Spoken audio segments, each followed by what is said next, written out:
Tu nombre era Arthur Finch, pero un nombre es solo un sustituto, y tú te sentías más como un fantasma.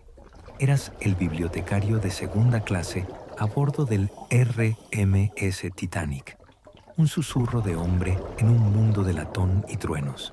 Caminabas por los pasillos como una sombra, y nadie importante se fijaba en tu presencia. Eras un hombre hecho de papel y tinta, de rincones tranquilos y tiempo prestado.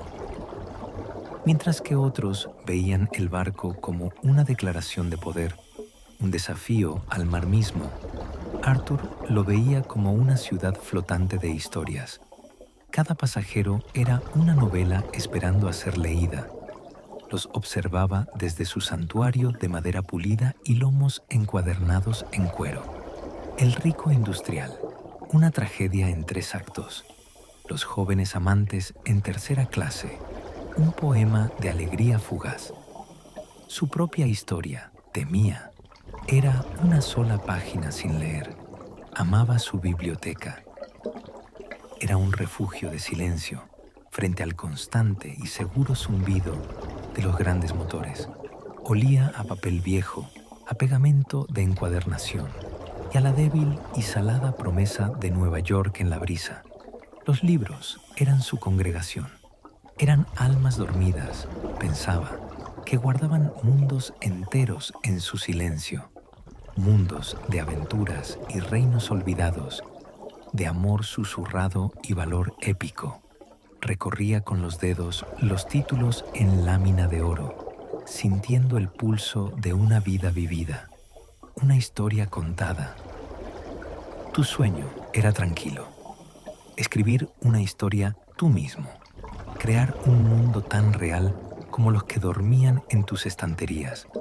Pero tu propia vida te parecía demasiado pequeña, demasiado apagada. ¿Qué podía decir sobre el mundo exterior un hombre que vivía entre las páginas? Así que limpiaba las estanterías y catalogaba las novedades, con tu propia voz perdida entre los titanes de la literatura. Eras el conservador de las vidas de otras personas, el bibliotecario de sueños prestados. El aire nocturno era cortante, cristalino. Arthur se disponía a cerrar cuando se produjo el temblor. No fue un estruendo, ni un rugido violento. Fue un estremecimiento profundo y resonante, un largo y chirriante suspiro que recorrió los huesos del barco. Los libros traqueteaban en sus estantes. Un vaso de agua sobre su escritorio temblaba. Su superficie vibraba. Luego llegó el silencio. Una quietud repentina y mortal cuando los grandes motores se detuvieron. El latido seguro del barco había desaparecido. En su lugar, un murmullo creciente de confusión proveniente de los pasillos. El murmullo se convirtió en preguntas, luego en miedo. Las puertas se abrieron. Los pies martilleaban las cubiertas de arriba. Los gritos resonaban, débiles y agudos en la fría noche. El caos comenzó a florecer como una flor oscura. Arthur se quedó paralizado en su santuario. La biblioteca, un lugar de orden perfecto, era ahora una isla en un mar de pánico creciente.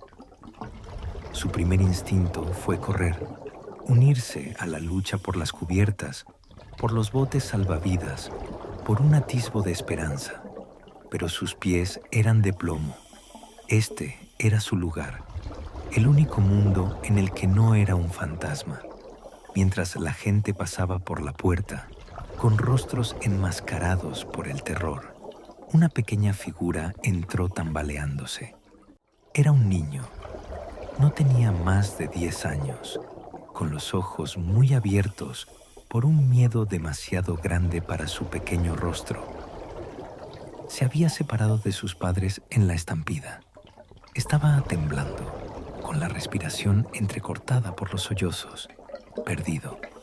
En ese momento, Arthur Finch, el hombre del papel y la tinta, no vio un problema que resolver. Vio una historia que llegaba a su capítulo más aterrador. Se acercó al niño, con su propio miedo convertido en un zumbido lejano. Se arrodilló. No le hizo promesas vacías de rescate. No mintió. Simplemente le preguntó: ¿cómo te llamas? El niño lo susurró: Leo. Arthur miró a su alrededor, a su biblioteca, a las historias silenciosas que esperaban. Sabía que no podía pilotar un bote salvavidas, no podía calmar el océano, pero podía hacer una cosa. Podía construir una fortaleza contra el miedo. Tomó a Leo de la mano y lo llevó a un sillón de cuero suave.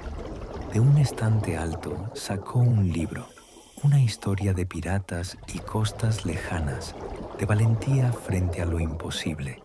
Se sentó junto al niño, mientras el barco se inclinaba ahora en un ángulo nauseabundo. Los sonidos del exterior eran una sinfonía de finales: el chirrido del metal, el rugido del agua, los gritos que eran engullidos por la inmensa y fría oscuridad. Pero dentro de la biblioteca surgió un nuevo sonido. La voz de Arthur no era fuerte, no era heroica, era firme, un ancla tranquila y melódica en la tormenta.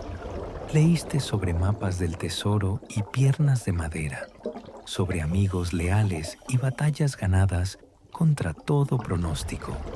No leíste para ti mismo. Leíste para el niño, cuyos sollozos se calmaron poco a poco, con sus ojos muy abiertos y aterrorizados ahora, fijos en el rostro de Arthur. La voz del bibliotecario no vaciló cuando las luces parpadearon y se apagaron. No se quebró cuando los primeros torrentes de agua negra destrozaron las ventanas y se tragaron las estanterías.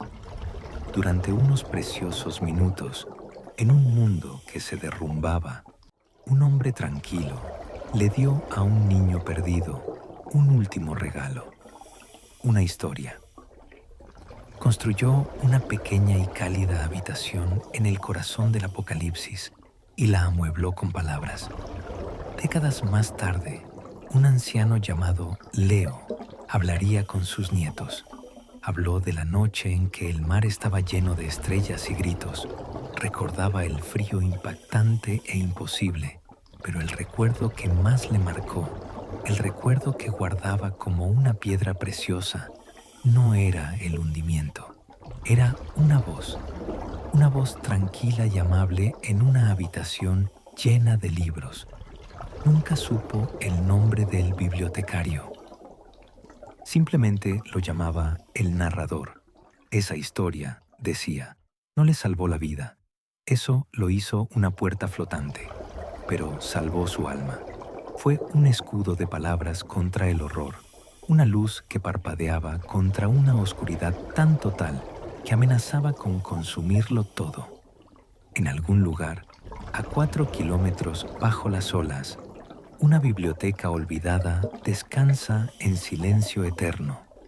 Sus historias están congeladas en el tiempo. La tinta se desvanece en las páginas. Pero la última historia que se contó allí no se escribió. Se contó oralmente. Fue el último acto desinteresado de un hombre tranquilo que, al final, descubrió que tenía la historia más importante de todas que contar. Ante el olvido, decidió no gritar contra la tormenta, sino susurrar una historia de valentía a un solo corazón que lo escuchaba, y demostrar que el final de una vida nunca es el final de su historia.